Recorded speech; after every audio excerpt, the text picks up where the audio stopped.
Welcome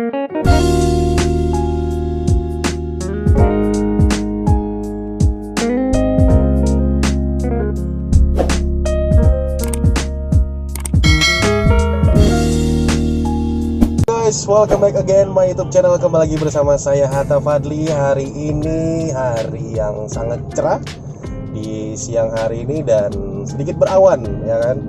Tapi berawan kali ini saya ditemani oleh sahabat saya. Sebenarnya kenalnya baru 3 bulan, tapi udah kayak 2-3 tahun, bos. Jadi di sebelah kanan saya bisa diperkenalkan, Pak, namanya siapa? Halo, nama saya Anton Wibowo, biasa dipanggil Anton.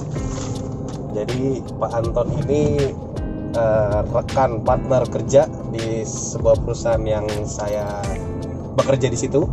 Nah, cuma setelah kenal beliau ini ternyata banyak cerita-cerita unik, menarik seputar kehidupan perjalanan Pak Anton, terutama karir beliau yang tidak disangka ternyata atlet juga, Pak, ya.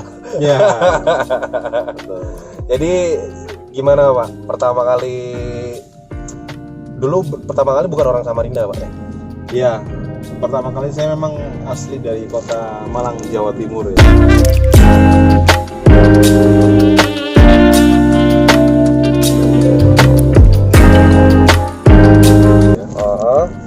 Pindah ke Samarinda kurang lebih sekitar tahun 98. Di bulan Juni 98 saya menginjakan kaki pertama kali di kota Samarinda dan langsung disambut dengan banjir setelah 2 minggu di Samarinda. Luar biasa. Yang banjir besar itu sekitar tahun 98 itu. Oh, 98. Iya. Saya masih SD, Pak. Oh, masih SD. Saat itu sudah menikah belum, Pak? Belum, saya masih baru lulus SMP. Jadi mau melanjutkan SMA di kota Samarinda.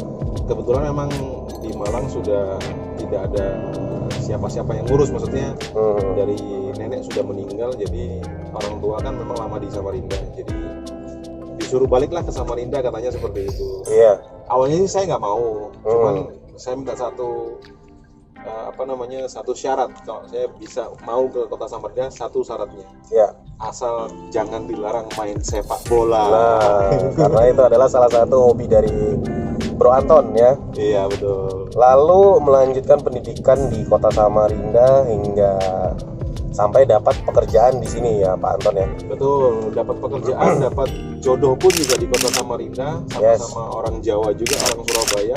Saya Arema, itu saya bonek, ya. Waduh, perselisih.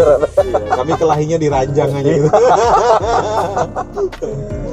Oke, yang menarik karena Pak Anton ini salah satu pemain sepak bola. Dulu di mana, Pak? Pernah bermain? Saya mengawali karir sepak bola semi profesional saya itu di tingkat junior. Ya. Mewakili tim Popda Samarinda pelajar itu tahun 2001. 2001. Ya, itu sudah tahun yang lalu. Mewakili kota Samarinda dan Kaltim ke luar daerah. Ya. Hingga ke Liga Remaja ya Samarinda, yaitu namanya Liga Bogasari tahun 2001 juga. Main di Makassar sudah, main di Manado sudah, dan tingkat ke semi pro-nya tuh di Persisam Samarinda tahun 2002 sampai ke terakhir saya jadi kontingen sepak bola Pekan Olahraga Daerah di Balikpapan tahun 2002 juga. Berarti mewakili Samarinda bisa dibilang, Pak? Ya, Samarinda dan Kalimantan Timur sudah mewakili. Berarti status sampai hari ini masih aktif di dunia persepak bolaan atau sebagai pemain atau apa sekarang nih? Nah, sekarang saya aktifnya hanya sebagai seorang pelatih, ya. Oh, pelatih. Dan kebetulan alhamdulillah saya udah punya klub sepak bola di Samarinda. Wih, kalau yang tahu namanya Samaras Samarinda FC itu, ya saya yang dengan teman-teman mendirikan SSB itu. Oke, nanti teman-teman di rumah bisa cek di link deskripsi di bawah. Ya, jika ingin bergabung dengan klub sepak bola tadi, Pak, ya. Iya. Oke, dan follow IG-nya ya, jangan lupa di Samaras Samarinda FC. Pengalaman uniknya gimana, Pak, selama menjadi seorang atlet sepak bola? Kan tidak hanya ini aja aktivitasnya, ya. Iya. Sebagai pekerja kantoran juga, membagi waktunya gimana, Pak? Ya, yang pastinya sih hari libur ya. Kalau untuk saat ini kan dengan kesibukan pekerjaan dari Senin sampai hari Sabtu, ya. Sabtu. Jadi hari Minggu itu ya saya gunakan untuk full mulai pagi sampai siang, bahkan sampai sore hari itu saya gunakan untuk melatih sepak bola anak-anak. Betul. Karena ya yang namanya jiwa bola ini ya nggak bisa dilupakan begitu saja. Oh iya betul. Boleh pensiun dari aktif sebagai seorang pemain, tapi jangan sampai hilang begitu saja dari seorang pelatih, karena ilmu yang kita dapat kemarin itu bisa kita gunakan kepada anak-anak didik kita sekarang, karena kan itu hal positif ya. Posisi apa Pak di sepak bola? Posisi saya sekarang sebagai area sales manager sepak bola. Sepak bola bos. Siapa tahu cuma kubut. Saya supporter sekarang. Saya posisi kayak ngejaga gawang. Ya. Oh gitu. Lini belakang ya kan. Lini belakang, betul Siap. sekali. Oke, jauh dari ini apa? Sepak bola kita pinggirin dulu. Nah, sekarang Pak Anton ini tadi sudah disebut ya, bisa membagi waktunya antara hobi dan olahraga dan pekerjaan. Nah, status pekerjaan gimana sekarang, Pak? Untuk status pekerjaan sekarang sudah menjadi karyawan tetap ya, saya harus pastinya ya di satu perusahaan. Dan mungkin kedepannya saya pengen, saya sih punya cita-cita karena saya biasa hobi saya ini traveling ya. Oh gitu. Jadi saya kalau dibilang karyawan sih nggak juga, tapi lebih sukanya menjadi karya wisata. Jadi karyawan dan berwisata. Mantap. Jadi sambil kerja sambil traveling. Betul, ya kan. sekali. Mungkin cerita uniknya seperti apa Pak? Yang paling lama sampean pernah berada di perusahaan itu? Iya ya, jadi saya tuh memang basically-nya memang bukan dari orang pergudangan ya, bukan dari orang FMCG ya, bahasa itu fast moving consumer good, atau bahasa kita pergudangan ya, jual barang langsung. Jadi saya dulu tuh mungkin pas di zona nyaman saya, pengen kerja yang kayak orang kantoran gitu, dengan pakai seragam, dengan yang perlente, tapi cuma dapat UMK saja gitu kan. Beda dengan kayak sekarang itu, setelan nggak karagoran tapi duitnya banyak. Nah itu. Nah, jadi pengalaman saya pada saat saya bekerja di perusahaan yang salah satu perusahaan besar sih sebenarnya di Samarinda, itu pada saat zaman di tahun 2008 sampai 2013 itu masih bagus-bagusnya tuh dunia finance ya bahasanya, dunia leasing lah seperti itu.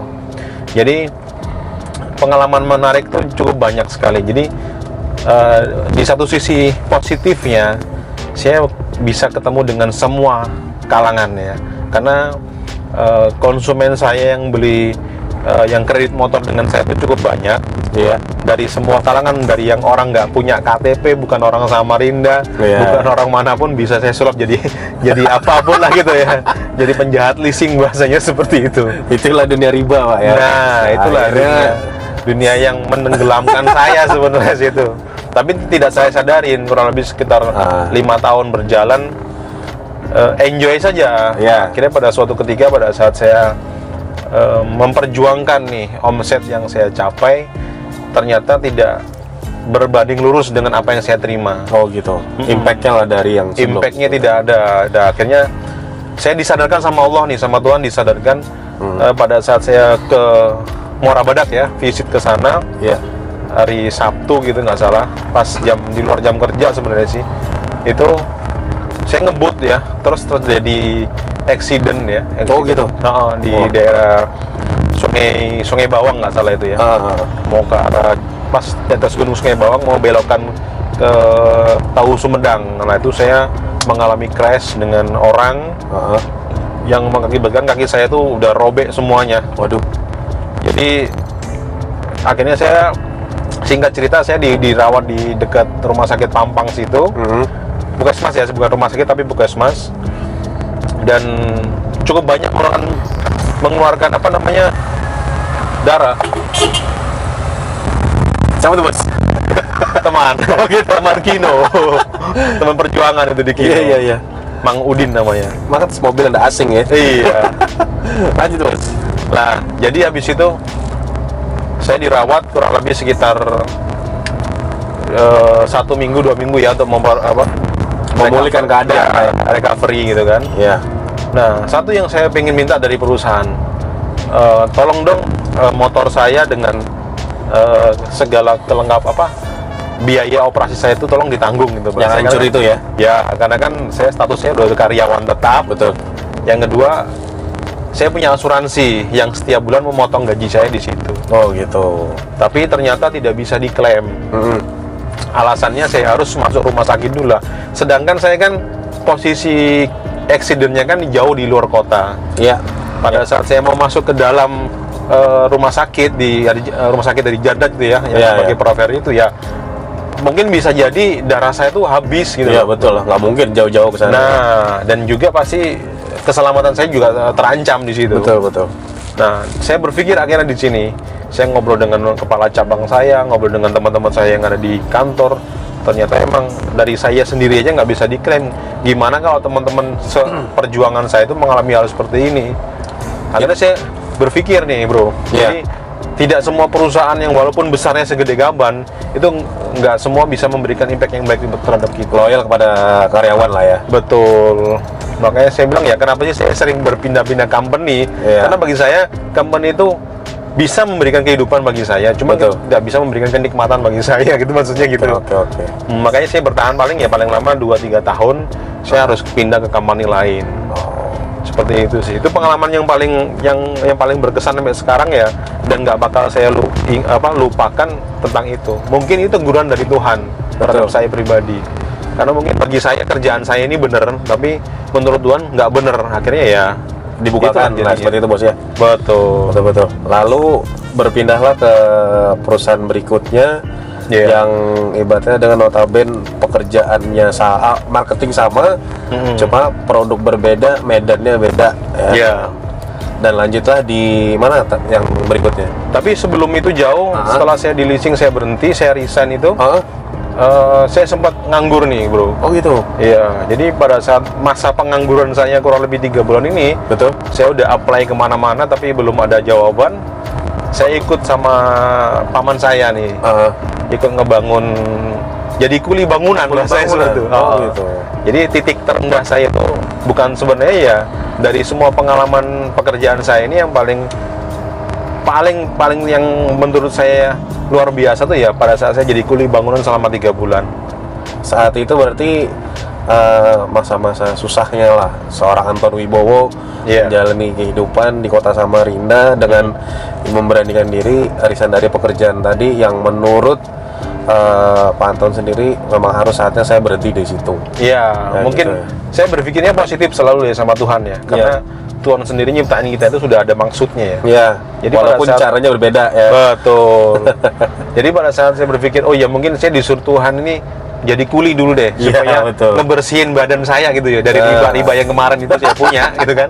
Iya. Supaya nanti pada saat saya udah siap di company yang baru, saya Dalam udah keadaan suci lah Mas. Nah, seperti itu benar. Mungkin sisi religinya di sini Betul, mungkin betul. ya. Pengalaman hidup saya seperti itu, bro. Jadi perjalanan hidup seorang itu tidak bisa dinilai dari materi yang pernah dia dapat, tapi pengalaman yang berharga tadi yang bisa That's kita right. dapat.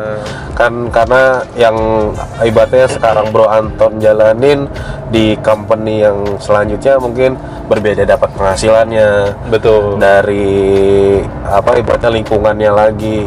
Dan di tempat yang berikutnya ini apa sih perbedaannya dengan company yang sebelum-sebelumnya sih? Karena kan FMCG ya. Iya. Nah, yang sebelumnya kan di dunia leasing tuh. Apa sih bedanya, Pak? Ya, kalau dari segmen konsumen sih kurang lebih sama. Cuman kan yang cukup membedakan di FMCG ini yang saya sukai itu saya disuruh berpikir terus ya. Everyday adalah masalah dan harus diselesaikan. Yes. Beda kalau di dunia leasing, kita paling kalau nggak dapat konsumen ya paling ya udahlah bos, Nyari ya, gitu ya. Tapi kalau di sini nggak bisa seperti itu karena di sini main data. Ya. Ya data kita harus ngerti ya walaupun nggak ngerti banget tapi minimal kita tahu lapangan. Ya, betul. Terus problem solvingnya pada saat kita terima nih ada masalah di lapangan, kita harus segera menyelesaikan. Itu juga menurut saya ini cukup bagus karena kita selalu dinamis berpikirnya, bro. Ya, karena Pak Anton ini sendiri, bro, kalau mau tahu, dia waktu bergabung di dunia FMCG atau pergudangan tidak langsung menjadi seorang sales manager, tapi dari Motoris dulu. iya. Motoris itu kalau teman-teman pengen tahu adalah kanvasan. Iya, betul. Salesman yang membawa produk langsung untuk dijual ke konsumen. Iya, betul. Nah itu.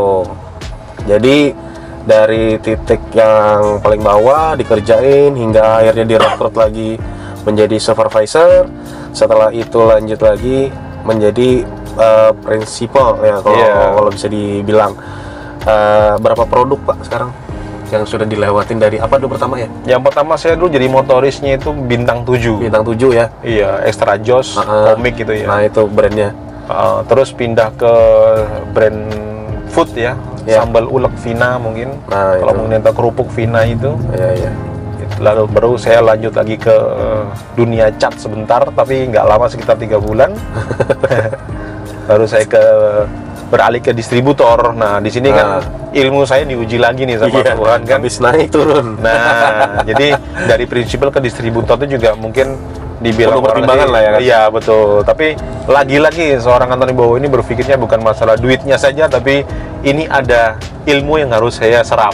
Ya, dan kenyamanan dalam lingkungan pekerjaan. Betul. Itu tadi ya kan. Jadi uniknya ya kan, dari seorang atlet sepak bola pernah jadi kuli bangunan, Betul. terus bekerja sebagai salesman finance, lalu bekerja lagi di dunia pergudangan atau kan summer good.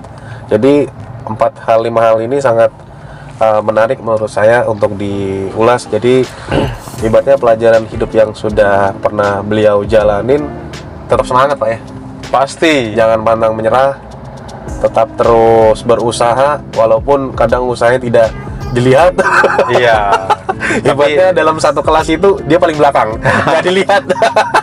Udah paling belakang, sering tidur lagi gitu ya. Saya mau tanya, apakah seorang Anton Wibowo punya pencapaian tertinggi dalam hidup?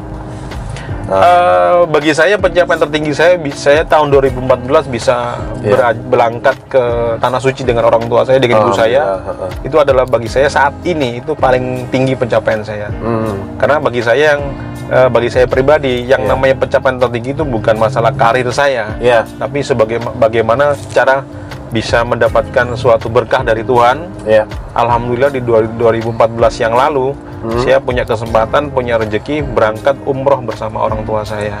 Pak, pesan-pesan untuk teman-teman di rumah, terutama klub sepak bola Bapak dan salesman Bapak. Gimana Pak? Ya, untuk para salesman tetap berjuang demi keluarga ya. Jangan pikirkan yang lain, fokus dengan target bulanan kalian, karena omset atau rezeki atau insentif yang teman-teman dapat itu dapatnya dari teman-teman usaha dari kerja keras, dan juga selalu koordinasi dengan atasan itu sangat penting sekali. Ya, jangan main sembarangan aja kerja, karena kita boleh dibilang hebat, kita boleh dibilang pengalamannya bagus, tapi kalau kita nggak pernah koordinasi, sama aja kita punya senjata tapi nggak pernah diasah, tumpul. Betul. Sharing lah ya kan. Iya, betul sekali. Terus yang kedua, buat anak-anak Samarinda FC, jangan capek-capek, jangan pernah lelah untuk berlatih, karena hanya satu kunci keberhasilan, yaitu berlatih dan berlatih dan berlatih agar kalian bisa mencapai puncak yang lebih tinggi. Itu saja sih. Thank you Pak Anton sudah datang di podcast show. Saya mampir ke mobilnya, bukan dia datang ke acara saya. Jadi untuk teman-teman di rumah, tetap semangat, tetap selalu beraktivitas di hari-hari setiap harinya, dan jaga kesehatan, dan jangan lupa jalan ke protokol kesehatan yang sudah dianjurkan oleh pemerintah. Dan assalamualaikum warahmatullahi wabarakatuh, dan peace.